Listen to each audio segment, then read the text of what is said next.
Hello my dear students, நான் MD sir Spiro Namakkal. Important updates என்டிஏலேருந்து வந்திருக்கு.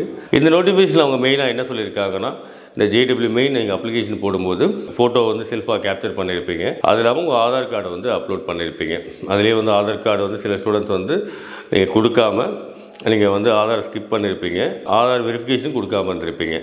அந்த மாதிரி ஸ்டூடெண்ட்ஸ்க்கு வந்து இப்போ ஜேடபிள்யூ மெயின் செஷன் 1க்காக என்டிஏல வந்திருக்கக்கூடிய முக்கியமான அனௌன்ஸ்மெண்ட் என்னென்னா, நீங்கள் கம்மிங் ஜனவரி 7th நீங்கள் என்ன பண்ணணும்னா, உங்களோட லேட்டஸ்ட் ஃபோட்டோகிராஃப் ஒன்று எடுத்து அந்த ஃபோட்டோகிராஃபில் என்டிஏ வெப்சைட்லேயே உங்களுக்கு வந்து ஒரு அப்பெண்டிக்ஸ் ஃபார்ம் ஒன்று அப்லோட் பண்ணியிருக்காங்க. அந்த ஃபார்மை டவுன்லோட் பண்ணி நீங்கள் அந்த ஃபோட்டோ ஒட்டி உங்கள் +2 பிரின்சிபல்கிட்ட சைன் வாங்கி ஜேடபிள்யூ மெயின் NTA.nic.in வெப்சைட் போயிட்டு அதில் நீங்கள் அப்லோட் பண்ணணும்.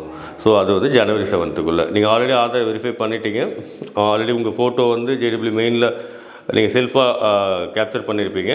அது பக்கத்துலேயே வந்து நீங்கள் உங்களோட ஆதார் கார்டை அப்லோட் பண்ணியிருப்பீங்க. அப்படி அப்லோட் பண்ணுற ஸ்டூடெண்ட்ஸுக்கு எந்த மெயிலுமே வந்திருக்காது. பட் அப்படி அப்லோட் பண்ணாத ஸ்டூடெண்ட்ஸுக்கு என்டிஏ வந்து இன்டிமேஷன் கொடுத்துருக்காங்க. லாஸ்ட் டேட் ஜனவரி 7. ஸோ அதுக்குள்ளே இந்த ஃபார்மாலிட்டிஸை முடிச்சிடுங்க. அப்போ தான் ஜேடபிள்யூ மெயின் செஷன் 1 அதை எழுத முடியும். It's very important update from NDA. இதை கண்டிப்பாக ஃபாலோ பண்ணுங்கள். ஜேடபிள்யூ மெயின் செஷன் 1 எழுதுகிற ஸ்டூடெண்ட்ஸுக்கு இது ரொம்ப முக்கியமான அப்டேட். தேங்க்யூ.